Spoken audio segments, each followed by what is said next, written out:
Good evening. Happy to welcome you.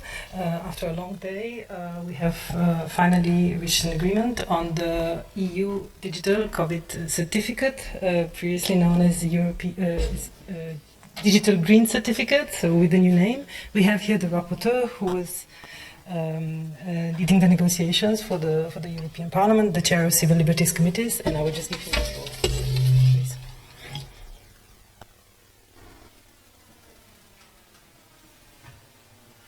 Good evening, and thank you for being here at this late hour.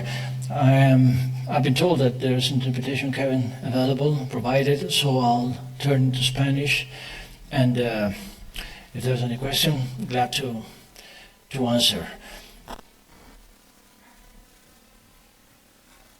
Anuncio que después de la serie de trílogos agotadora de que venimos, cada uno de ellos mínimo 5 horas de duras negociaciones, hemos alcanzado un deal, un compromiso político que debe ser refrendado en el voto de la Comisión que presido, Libertad de Justicia e Interior, la próxima semana, en la sesión legislativa de la Comisión LIBE, para que pueda ser, de acuerdo con el calendario con el que nos habíamos comprometido, aprobado definitivamente en el primer pleno de junio, semana de pleno del 7 de junio, y pueda entrar en vigor, asumiendo los Estados miembros el compromiso de hacer lo posible para acelerar la puesta en marcha de las infraestructuras críticas necesarias, el 1 de julio.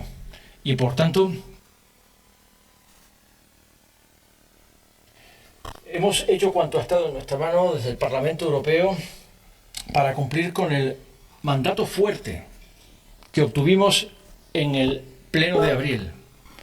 Recuerdo que es a finales de marzo cuando la Comisión anuncia. You'll no doubt recall that at the end of March, the Commission was going to launch an initiative that had been demanded by the European Parliament for quite a long time, and that they were going to do this under the emergency procedure. Mr. Reinders and the President of the European Commission, Ursula von der Leyen, had announced this, and the European Parliament voted it straight away because we realised time was of the essence and we couldn't afford to waste a single second, and we haven't. This has been an accelerated procedure, and there was a very intense European Parliament mandate. As I said, the mandate was voted in April, and we had to do our work, and the manifestation of this has been in lengthy, exhausting meetings. During the first 2 rounds of negotiations with the Council, which lasted 6 hours each, the Commission didn't show any will to compromise with the European Parliament. And I can say quite frankly that the priority of the European Parliament right from the outset of the pandemic and its economic and social impact, what the European Parliament has wanted was a fully operational Schengen, to get back to that and have free movement of all our citizens in order to respect this fundamental right, which should be allowed and enjoyed by our citizens. With a view to achieving this objective, time and time again, we have very carefully analysed all the articles in the regulation, 15 articles, and none of them were innocuous. There were all sorts of things attached. Unfortunately, the European Parliament, well, we have not managed to achieve everything we wanted, but this is what European democracy is about. But we have managed to improve the Commission's proposal and the Council's negotiating mandate. And in this way, the compromise that we have arrived at makes a very clear difference between the Commission and the Commission's original proposal and the Council's negotiating position in every single article, in the case of every single article. And one of the differences is the legal uncertainty, which is would have been discriminatory for our citizens, and at quite a high cost, which would have been very difficult to afford, especially when it comes to the tests that have to be carried out in order to cross internal borders within the European Union and then cross external borders. We wanted to make sure that the Council realised that this was a priority as far as the European Parliament was concerned.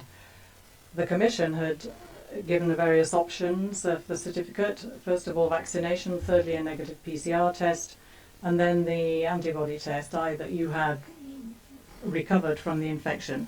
We wanted all of this to be universally accessible and easily affordable.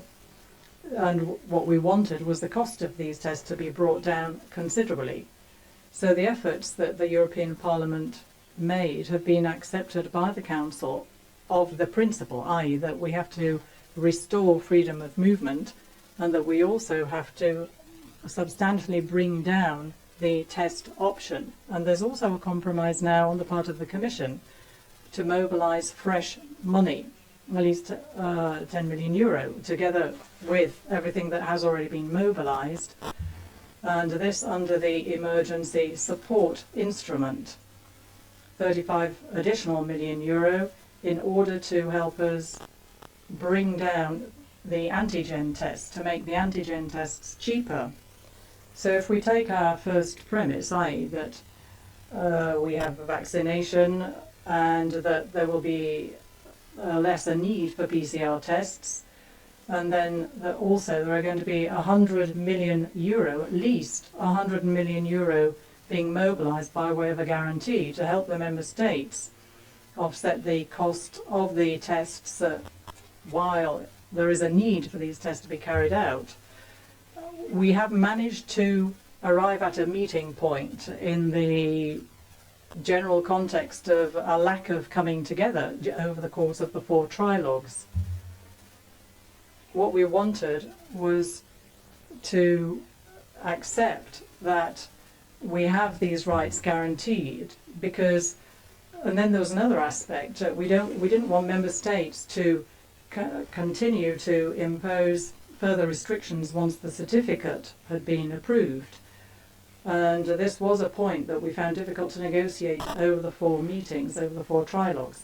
But now the general rule is that it's the certificate that guarantees an open door, if you were, and under only very specific circumstances and exceptions and under very strict rules of European legislation, i.e. this would be for health reasons and stipulated by the ECDC. So in accordance with the principles of need and proportionality, member states would be able to apply measures as long as these have been notified with 48 hours notice to the Commission and European Parliament, because obviously we are going to be continuing to monitor these rules, the rules of freedom of movement. The member states had said that this was a national competence and it wasn't up for negotiation because they wanted to be able to continue to apply national rules, but we've managed to move away from this because, well, they felt that it was necessary to control the pandemic. We've also managed to introduce the sunset clause, which the Council didn't want either. This will last for 1 year. And the Commission has entered into a commitment to report back to the European Parliament in 4 months' time when it comes to the scientific evaluation and assessment, which will allow for the serological option, as it were, where there is less of a scientific support, i.e. that you have recovered from the disease and have antibodies. That's the most difficult thing to actually prove. You can obviously have a negative PCR test. That comes with a high scientific guarantee, as it were, within 72 hours. But obviously the serological option is one that is going to be analysed by the Commission, and they will report back to the Parliament in 4 months' time.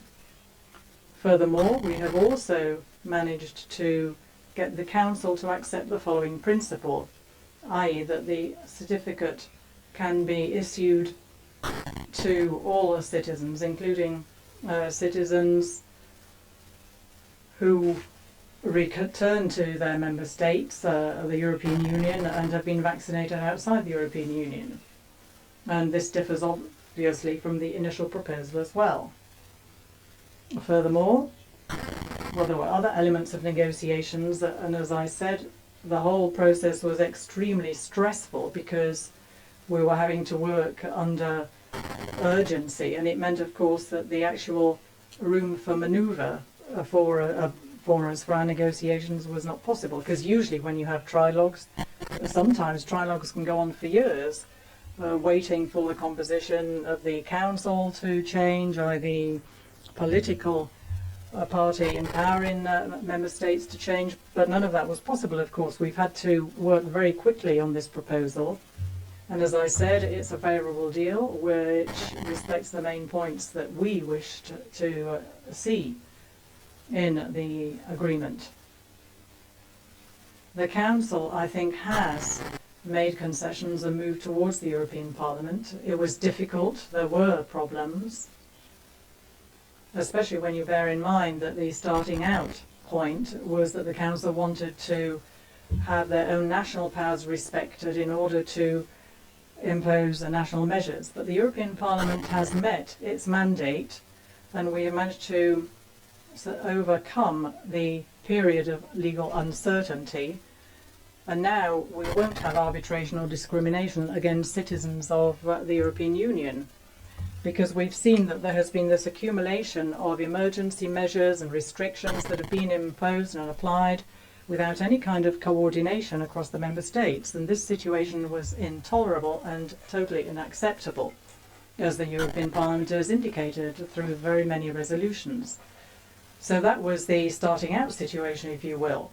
And now to be able to adopt a binding instrument, binding on the member states, and to have a regulation demanded for by the citizens because they want their fundamental freedoms to be respected, the freedom of movement, and to be able to adopt this and have it implemented before the summer, this is a far more acceptable alternative than worsening what we have at the moment, which is where you see possibly 27 national certificates and different measures being imposed, and then who knows, in Germany you may have different certificates for the different lender.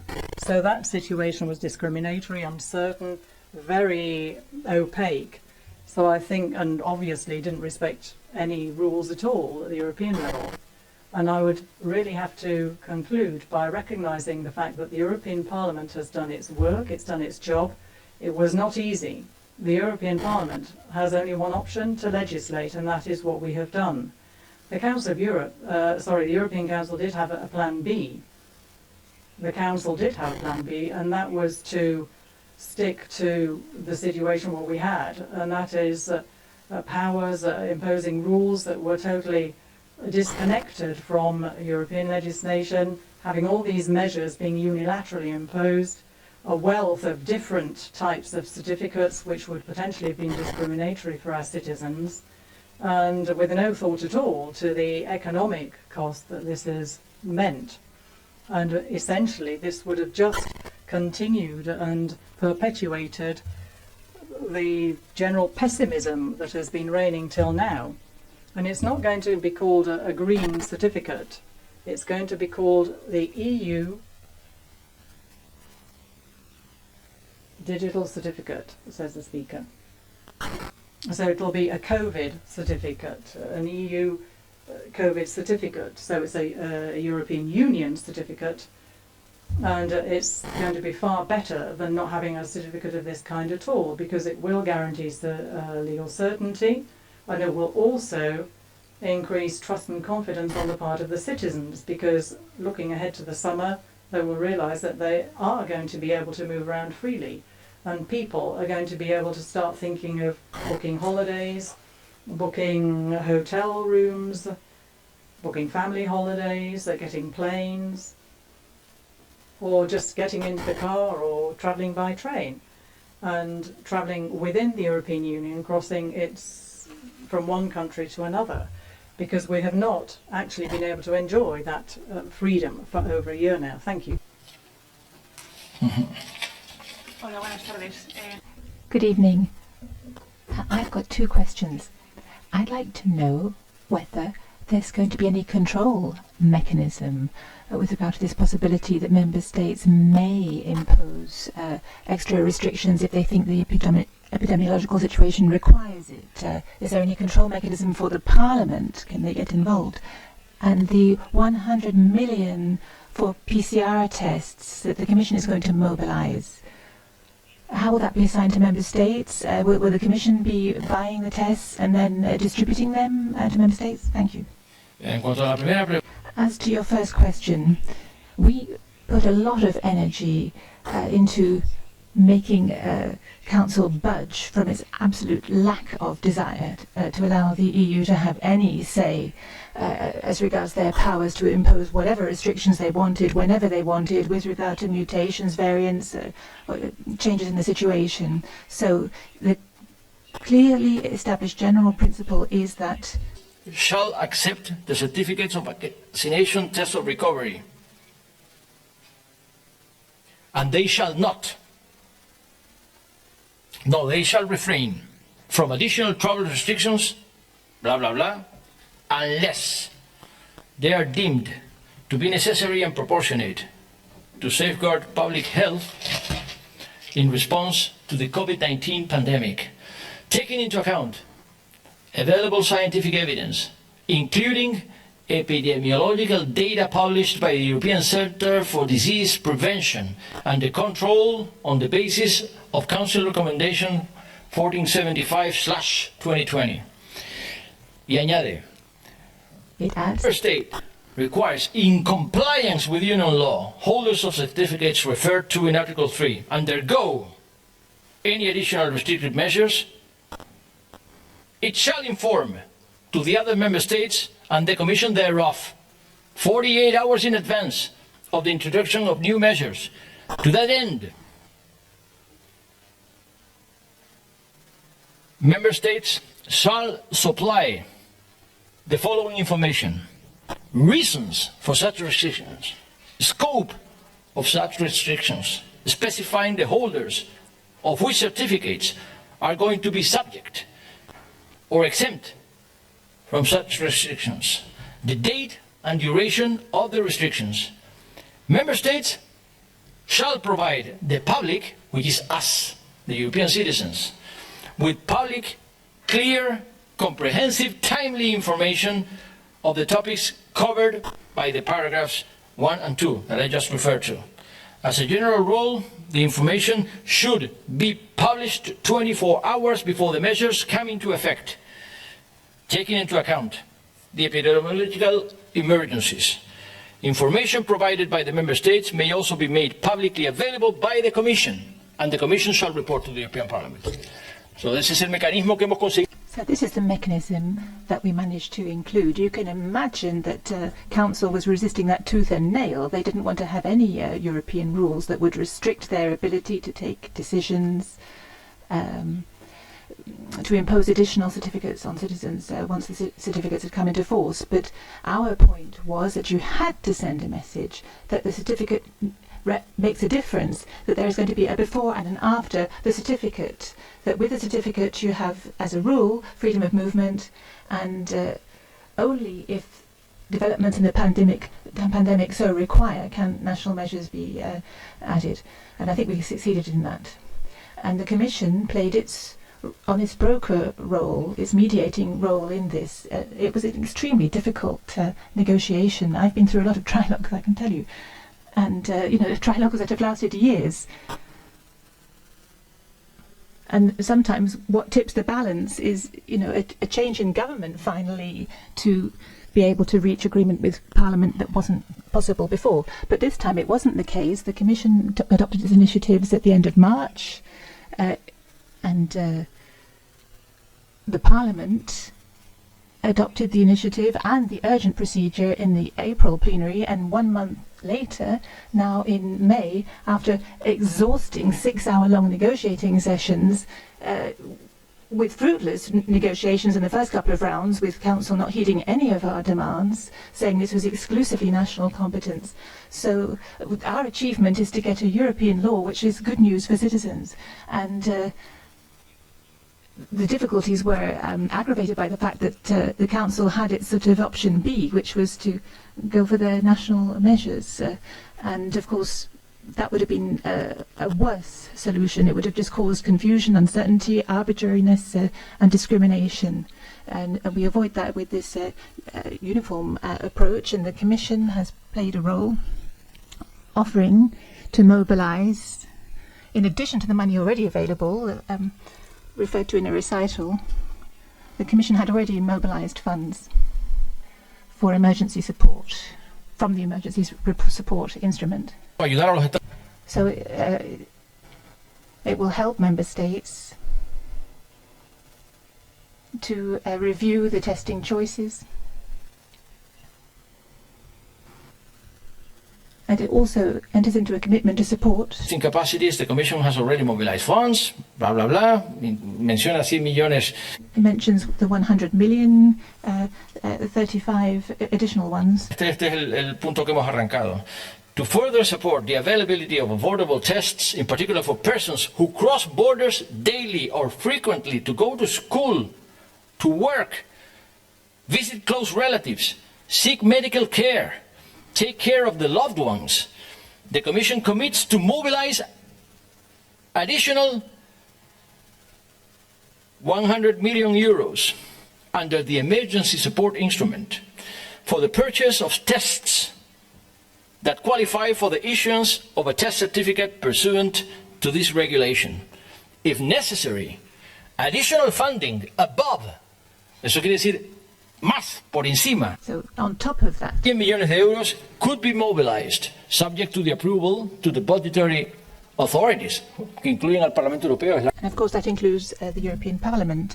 We are one arm of the budgetary authorities. So if more is necessary, more will be mobilized. I would like to know, first of all, how this passport, as it were, can be requested. How can a citizen obtain it? Will it be possible to get this proof that you've had the illness? Will you get that from the social security bodies? I mean, how, in practical terms, will the citizen get this? And what will that extra funding for the tests mean in terms of making tests cheaper for citizens? How will you get that cheaper test? And you referred as well, you said that if somebody goes outside the EU, you can come back to the EU with that certificate. You said that that was something that hadn't already been provided for, thought of. Yes, that's a possibility under the regulation. Le expedirá el certificado aunque haya obtenido la vacuna en el extranjero, siempre y cuando la vacuna sea reconocida en el reglamento. Y en cuanto a la cuestión que es ciertamente compleja, de estar preparados para certificar, ahora depende de los Estados miembros.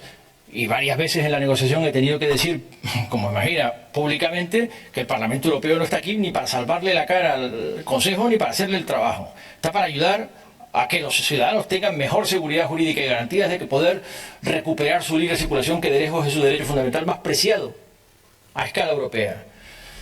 Y ahora el Consejo tiene que hacer su parte, que son los Estados miembros tienen que disponer de las infraestructuras críticas y tecnológicas para certificar el certificado europeo, que será digital, con un formato unitario, con los datos contemplados en el reglamento, que son los mínimos, porque lo hemos exigido, de acuerdo con el estándar europeo de protección de datos, que es el más alto del mundo, y estamos orgullosos de eso, que no utilicen esos datos para ninguna otra finalidad que no sea para controlar la pandemia en frontera, que no tengan aplicaciones interiores esos datos, y que no haya una base centralizada de datos, sino que esos datos solo sean disponibles por la administración sanitaria que expide el certificado. Pero el certificado sea automático y de accesibilidad universal. Por tanto, significará que cuando entre en vigor el reglamento y a partir de la entrada en vigor del reglamento y cuando los Estados tengan en disposición esas infraestructuras tecnológicas, cada vez que alguien se haga un PCR, cada vez que alguien se vacune, le expedirán el certificado digital para que pueda decidir viajar y enseñarlo, sabiendo que no va a ser sometido al infierno del que venimos. Pero podría ser, por ejemplo, a través de una aplicación móvil. Sí, sí, en eso consiste digital. O sea, por supuesto, será disponible en papel, porque no todo el mundo, digamos, está familiarizado con los soportes digitales. Será disponible en papel, pero la idea es que sea digital, homogéneo y unitario en toda la Unión Europea, de modo que te lo expiden automáticamente las administraciones sanitarias que te vacunan o te realizan la prueba. cualquiera que sea la prueba, incluidas las pruebas de antígeno que están contempladas en el reglamento y que, de acuerdo con los reportes de la Comisión, está incrementando su fiabilidad científica. Hay test de antígenos que ya tienen un altísimo nivel de fiabilidad y eso significa un abaratamiento también sustancial del coste de la prueba para quien todavía la necesite mientras la vacuna progresa. Porque la prueba de antígeno, todo el mundo lo sabe, es mucho más barata que el PCR. Please, behind. Please just state your name and media. Yes. Natalia Segura, de la Agencia Catalana de Noticias, aquí. ¿Se podría clarificar la posibilidad de que el certificado entre en vigor o se pueda poner en marcha antes del 1 de julio? Si se aprueba en el pleno de principios de junio, ¿hay alguna posibilidad para que los estados lo puedan utilizar antes del 1 de julio? Hemos metido toda la presión, no sabe cuántas veces hemos suscitado esa premura, que además supuestamente es coherente con la prisa que el Consejo ha metido a esta cuestión y a este procedimiento.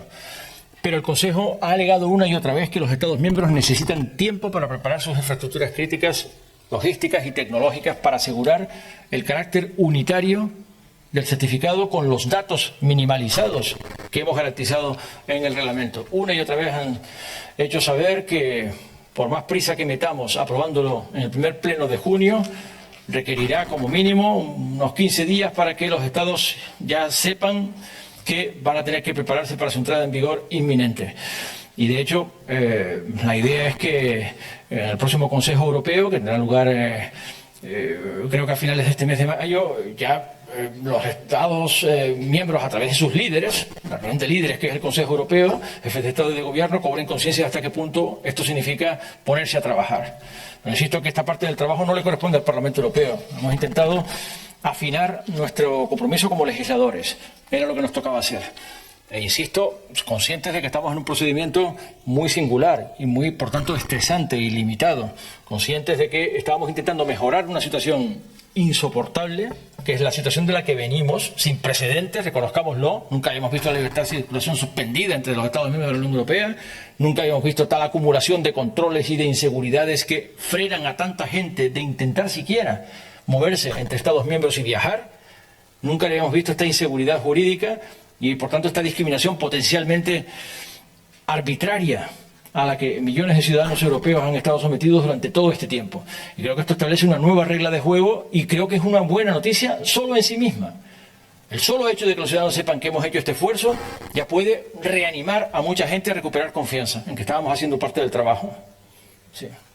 If we can give also the word to some journalists following remotely, and just to point out, we have no interpretation anymore.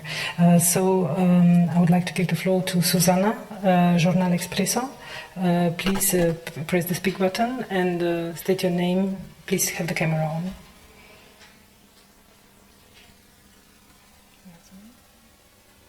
Is Susana there? Okay. If not, yes, please. Sorry, I forgot to press the speak button. Susana Fresh, SIC Expresso, Portugal.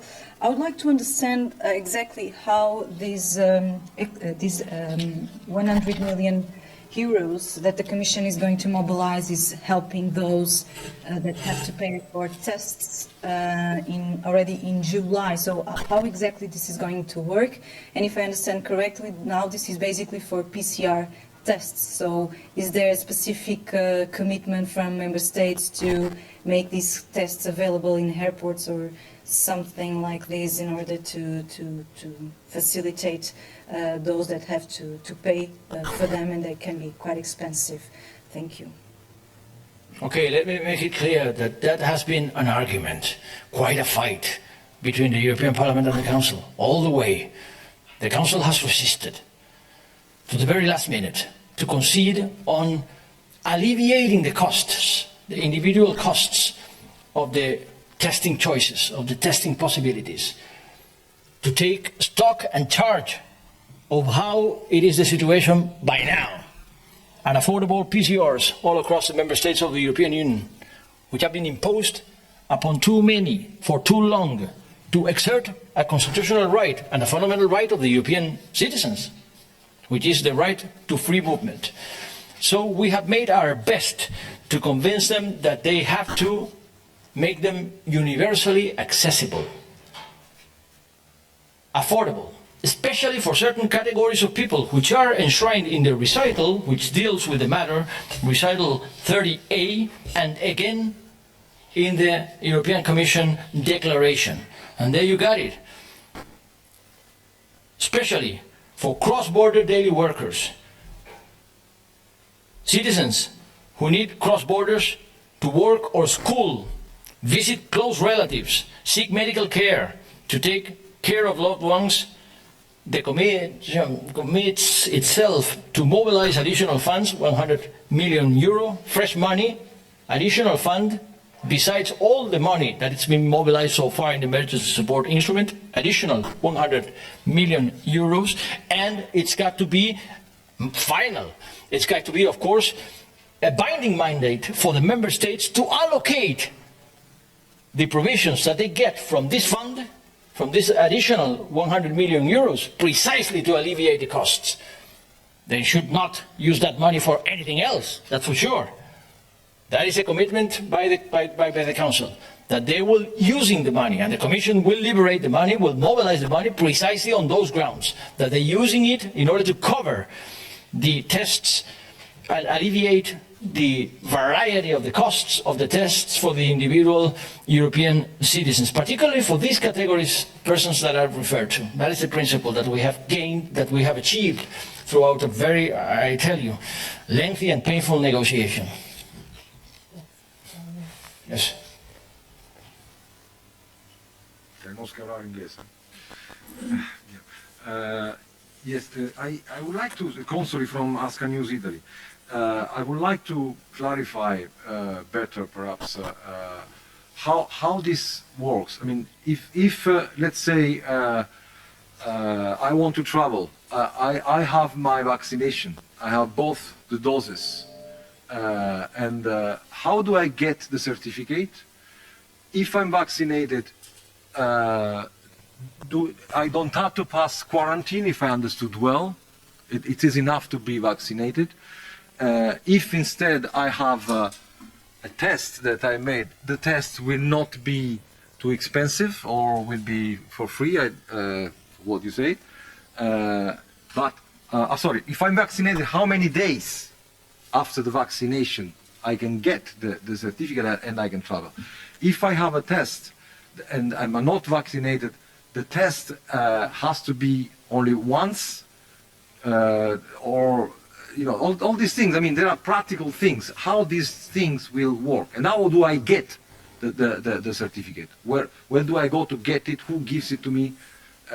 These kind of things. Yeah. Listen, let me make clear one point of substance. We're having a situation here which is unprecedented and poses an open array of scientific challenges. But we are not here to come up with scientific responses, but to make laws. And that's what we do. And the general principle of this law is that every European citizen, single citizen, that from the regulation onwards gets a PCR, a serological test, or a vaccination, shall be provided with a certificate automatically issued by the health system of the member state in which that European citizens intends to enjoy free movement back again. That is the principle. That is the only thing that the European Parliament can do as lawmaker. Because I have been told so many times, how can you make sure that the vaccination gets it right, that the vaccination is safe, or actually that you're immune after the vaccination? How do you make sure that the PCR is not obsolete? How do you make sure? No, listen, those are scientific questions that are not to be answered by this legal instrument, by this piece of legislation. We are to ascertain some legal clarity, some rules which are binding for the states, so that we regain trust, not only member states between each other, but also European citizens trust that they can actually exert their right to free movement with no arbitrary restrictions, as a matter of principle. And that's what we do. I suggest now we take one remote. question, yes. Please, I give the floor to Michael Birnbaum, Washington Post. Please press the speak button. Thanks very much for this press conference. Just forgive me, I think you may have answered this question, at least in part, but it was in Spanish and we didn't have interpretation. But just to understand the mechanism for converting, for people who've already been vaccinated, whether inside the European Union or outside of it, to what extent is it going to be easy and facilitated and possible to ensure that there isn't fraud, to convert whatever proof people already have into a green certificate, into a COVID certificate. And on a practical level, there's been a new announcement about travelers from outside the European Union who want to come to the European Union. I'm from the Washington Post, and of course there are lots of Americans who want to come to Europe right now. To what extent do you foresee, I understand you've just said this is for individual member states to ascertain, to what extent do you foresee it will actually be possible to convert essentially what people have in lots of places inside and outside the EU is a piece of paper that says they've been vaccinated? How easy is it going to be to make that switch to a digital certificate? Well, let me try to make the long story short. When you negotiate as a member of the European Parliament, speaking truly European, speaking only European, solely European, you negotiate with the Council, you know that you're encountering member states. And member states are not being dissolved by the European Union. No, they are still there on their feet. That means that member states will still have a margin of maneuver and decision to allow some foreign visitors, tourists, on certain grounds or conditions, on some reliable indicators that they can actually do so. So if you ask me, how can American citizens enter the European Union? With a vaccination which is acknowledged by the European Union, for sure. Acknowledged by this regulation, for sure. But still, member states do have a margin of maneuver to allow some other choices. Some vaccination which is not recognized in this certificate can be allowed by a member state on the grounds that, let's say, that third country will reciprocate the entry of European citizens with the same conditions. But still, we are creating some legal, sound, safe ground on which we can rely on, that we are improving the situation. And if you ask me how the European citizens are going to get hold of those certificates, it is up to the member states to speed up the technological procedure, to put at the European citizens at the actual disposal of every individual, every European citizen that has been already vaccinated, the digital certificate on the format that might be more suitable for his or her personal interest. That is the point I'm making. So if you happen to have been vaccinated months before the entry into force of this regulation, then you will be granted, according to the choice that you have made digitally on your mobile phone, the certificate, because you are vaccinated. You are vaccinated in a member state of the European Union, so the health system of your member state will provide you with a certificate. That is the new rule of the game. And that certificate will do. That certificate means that you don't have to PCR every week. Hey, listen, I'm vaccinated. This certificate says so. I was vaccinated, so please let me in. Okay, that is the principle. Any more questions? Yes, please. Thank you for the floor, Tommaso Lecca, Algi News Agency. Well, apart from the principle, to have the certificate, is one dose enough, or do I need to have 2 doses? In the case I get the second dose, and how long do I have to wait to have the certificate? Second question, if I may, I didn't understand really the relationship between PCR and antigenic test. If I'm not vaccinated, can I choose which test to take, or do I have to take just a PCR test? Last but not least, on the quarantine and the restrictions. If a state puts restriction in an arbitrary way and without respecting the obligations of scientific evidence and communication, what's going to happen? Thank you. Well, as for the first question, the vaccination mix, actually having completed the vaccination pattern, That's for one thing. That's the rule. If you are not completely vaccinated, you are not understood to be immune. So that is the principle. The second principle is that antigen tests are gaining credibility. So it will be up to the member states to include the certification of antigen tests, which, by the way, are much cheaper than the PCR tests, which will alleviate the cost of not having vaccination yet. I mean, supposedly, we are heading for a situation in which all of European citizens will be finally vaccinated. Eventually, it's going to happen. So let's hope that it will happen. But insofar as it is not the situation, there's people resorting to PCRs or antigen tests, which are also allowed according to the member states' policy, because they have the choice to certificate antigens besides the PCRs. And the Commission has insisted that that will be supposedly increasingly the case insofar as antigen tests are gaining reliability. That is the point that has been made by the Commission as a mediator a number of times throughout the lengthy discussions that we've had. But believe me, you're making points that have been made by us.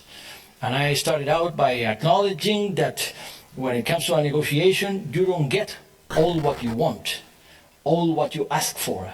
This is the situation. The European Parliament did not get everything we asked for. We did not get all we wanted. Of course, we had a strong mandate, but we have improved substantially every single article of the Commission's proposal and the Council's negotiating mandate, which has been extremely reluctant to concede in every way. I had never seen anything like it. And I've gone through many trilogues. I have never seen anything like it. The Commission making the point that no one is forcing the Member States to invest money in PCRs. And we're making the case that they have to take charge one way or the other. And the Commission coming with a proposal to mediate, to alleviate, and to create some ground for compromise. If the Commission mobilizes fresh money, will that do, particularly for certain categories of people which are most needed? Cross-border workers, people who care about the loved ones in some other member states, students who are not supposed to afford on a regular basis continued PCRs, and of course under the consideration that this PCR testing will not last long, that the expectation is that increasingly there will be more and more vaccinations, so less and less people will resort to tests, because we will have our certificate on the ground of vaccination. That will be the choice. And you asked for something else? Excuse me if I lost sight. Thank you. Can you hear me? Yeah. The consequences for a country to break of course. That's a regulation. I mean, it's the whole thing. It's the whole thing about regulation. They are binding for the member states. You can claim its full compliance as a European citizen before the courts of justice. And if someone is in contempt of European law, there are infringement procedures, there are fines, there's all the way to the European Court of Justice. There are a number of measures when you don't comply a European regulation. And this is a regulation. So for me to be understood, this is a piece of legislation. This is a legislative act which improves the situation, which is not bound by European rules by now. Nothing of the kind. Legal uncertainty, obscurity, arbitrariness. That's what we've had for all too long. So the European legislation should do the trick. Any more questions? Yes, let's give the floor to those that follow remotely. So we have Jaume Masteu. Please press the speak button. You have the floor.